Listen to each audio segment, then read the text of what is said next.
Imagine stepping into an adventure so exclusive, so wild, and yet so meticulously orchestrated, it sort of challenges everything you thought you knew about a safari. Today, we're doing a deep dive into precisely that, a high-end, big game hunting safari in Botswana with a particular focus on elephant and leopard. To really get under the hood of this, we've looked at some unique sources, excerpts from a detailed hunter's guide for Botswana, the Global Hunting Solutions website, and a YouTube video transcript called Inside a Luxury African Elephant Hunt, Why Botswana is the Ultimate Destination. Mm. Our mission here is to pull out the crucial insights, the surprising facts about every part of this experience, from the planning, the hunt itself, to the unexpected luxury and the conservation side, which is often complex. It really is. And we're going beyond just like the surface details of a trip here. What we found in these materials, it offers a really profound look into a highly regulated, deeply traditional, and actually quite complex activity. We'll be exploring not just what this involves, but critically the why behind it, all coming straight from these sources. Okay, so let's start right at the beginning of this, extraordinary journey. Just getting there. For anyone thinking about this from the U.S., the sources tell us it kicks off with flying into Johannesburg, South Africa. That city's the main international gateway, right? That's right, Johannesburg first. Then from there, you connect, usually via regional carriers, to Botswana itself. You'd land in towns like Mon or Kassan. And what's really interesting, something from Global Hunting Solutions, or GHS, is how they seem to completely streamline this whole travel part. They coordinate everything, customs, permits, even providing VIP assistance for clearing firearms right there at OR Tambo in Johannesburg. That must take a huge weight off. Oh, absolutely. I mean, dealing with international firearm transport can be daunting. And then once you're in Botswana, for the really remote spots, the sources mention light aircraft transfers to get you out to the bush camps. Exactly. Little planes whisk you away to the lodges deep in areas like Chove or the Okavango Delta. And this brings us to something crucial the sources mention: the team you're with. The whole thing is led by Travis Wier, who founded GHS, and he's supported by these seasoned professional hunters, PHs, they call them. Mm-hmm. These PHs have really deep local knowledge, conservation understanding too. And a key point the sources stress is that GHS aren't just booking agents, they are the guides.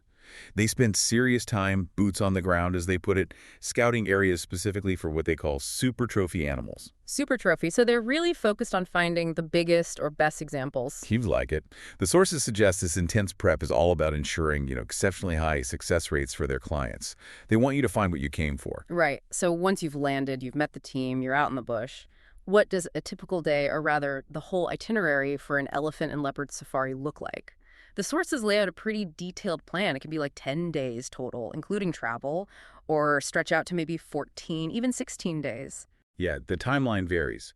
But looking at the overall picture from the sources, it often starts with arriving at Johannesburg, maybe an overnight stay there, and then a really important dinner briefing with the hunting guides. Day 2 is then the transfer into the Botswana camp itself. Yeah. And that's not just travel. It's unpacking, sighting in your rifles, which is crucial, and getting a detailed safari briefing from your PH and the local trackers. Sets the whole stage. Okay. And then the core of it. Days 3 through 12, the sources say, are basically all safari and hunt. The daily rhythm sounds intense: early starts, breakfast, then out tracking with expert bushman trackers and your PH. That's the routine. And what's particularly interesting, according to these materials, are the distinct hunting styles they use. Mm-hmm. For elephants, the focus is apparently on older bulls, the ones with heavy ivory. And it's done in what they describe as a traditional fay chase style. Fair chase, meaning? Meaning you're pursuing the animal in its natural environment. No fences, no easy setups. It's primarily spot and stalk, finding them, and carefully approaching on foot. Leopard hunts, though, are different. They're described as highly rewarding, but also really challenging. For leopards, they use techniques like baiting and setting up blinds. The sources suggest this, combined with careful area management, leads to high success rates. Interesting contrast. And the sources mention something about a hunter mentality, like never turn down a big one early on. Yeah, that stood out. Never turn down a big elephant or leopard on the early days, because you just might not get another chance. Yeah. It sort of speaks to the unpredictability, doesn't it? Yeah. And maybe the rarity of finding that perfect trophy animal. Yeah. A mix of opportunism and maybe a bit of pressure. Definitely sounds like it. But you also mentioned it's not all go, go, go. Right. Despite that intensity, the schedule isn't totally rigid. There are often midday breaks for lunch, evenings are for relaxing campfire, sundowners, traditional meals. The sources really emphasize the flexibility. They say they can make it as busy or as relaxed as you wish. Hmm. You can even take days off if you need a break, or if you're traveling with non-hunting companions. Okay, so that flexibility is key. And speaking of comfort, this isn't just rugged camping, is it? It's billed as a luxury safari. What did the sources say about where you actually stay? Oh, absolutely. Hmm. Not just roughing it. According to the materials, GHS partners with some really top-tier lodges. They mention places like Belman Savut, Elephant Camp, Elephant Valley Lodge, and these aren't just basic tents. They're described as luxury tents or elegant tinted lodges. Think ensuite bathrooms, swimming pools, even spas sometimes. Private decks overlooking water holes where elephants gather. Wow, that sounds incredible. A real contrast to the intensity of the hunt itself. Exactly. Comfort after a rugged day. And it's all full board meals, local imported drinks, laundry, even Wi-Fi in the main areas usually. And the luxury doesn't stop when the hunt in Botswana ends, apparently. There's a post-hunt phase. Yeah, that's quite unique. Day 13, you leave Botswana and head to a luxury lodge, often back in South Africa, in Limpopo province. This part is designed for, like, recovery, decompression. You can get massages, relax, or, interestingly, do optional plains game hunting on day 14. More hunting. Or just relax. Permissions, yeah. Day 15 might involve visiting a local conservation project or just hitting the spa again. It highlights this whole concept they call true African adventure, big game hunting plus post-safari relaxation. That's quite a package. Now, you mentioned non-hunting guests earlier. How are they included? Are they just sort of tagging along, or is there stuff for them to do? No, the sources are really clear. They're fully welcomed and catered for. They're not just waiting around. They can go on game drives, do photography safaris, just general wildlife watching.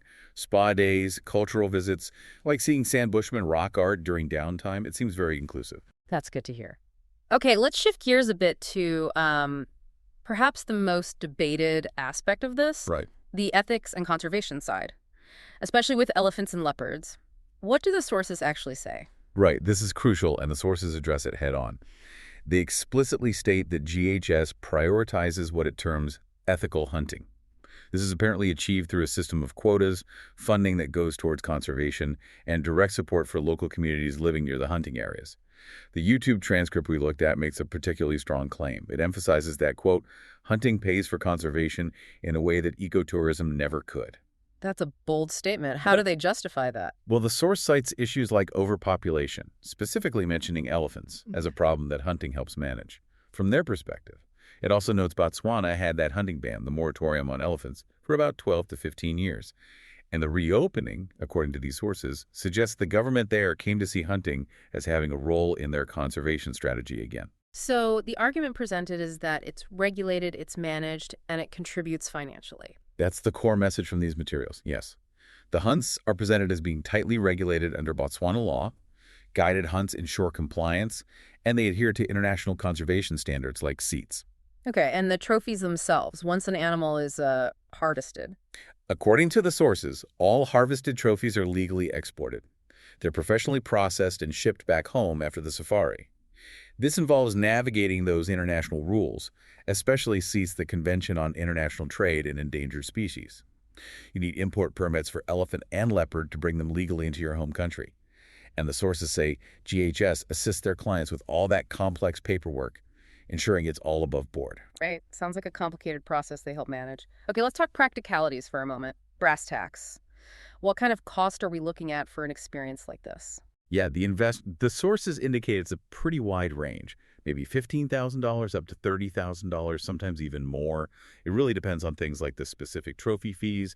Different animals cost different amounts, your choice of luxury camp, and how many people are in your group. But generally, those prices are presented as all-inclusive, covering the hunt, the fancy accommodations, meals, field prep of the trophies, transport within the reserves. So quite a bit included. Yes. Although it's worth noting, the sources also mention a separate thing called the Two Blades package. That's different. It's about $4,995 per guest for 2 hunters together. It's described as a high-adrenaline aerial experience on a private ranch, likely for different types of game. Completely separate from the main Botswana elephant and leopard hunt we're focusing on. Got it. A different offering entirely. And if someone is ready to book the main safari, what are the payment terms like? Deposits? Cancellations? The sources detail it pretty clearly. You need a non-refundable deposit to lock in your dates. The balance is then due 30 days before the hunt starts. They also mention a 3% processing fee if you pay by credit card. And they have policies for cancellations, and rescheduling generally seems you can reschedule once within 12 months if you give them at least 30 days notice. Okay, standard stuff for high-end travel seems like. Finally, beyond all the logistics, the costs, the details, what's the feeling the sources convey? That intangible African spirit you get on a trip like this? They describe it as surreal. That word comes up. There's a strong encouragement in the materials to, quote, get off the phone, get off all the electronics. The idea is you won't even want to look at them. The sheer beauty of African sunrises and sunsets is highlighted, called magical and irreplaceable. It sounds like it really pushes you towards a deeper, unfiltered connection with the landscape. Disconnect to connect, maybe? A powerful image. So this deep dive, it's really, well, it's laid bare how this kind of Botswana safari, as presented by GHS and the sources, tries to blend intense adrenaline, serious luxury, and the strong emphasis on regulated conservation. You're not just seeing wild landscapes and staying in incredible lodges, you're actively participating in a very traditional activity that, as these sources argue, plays a specific role in modern conservation debates. Exactly. What really stands out from these materials is how it's framed as much more than just a hunt.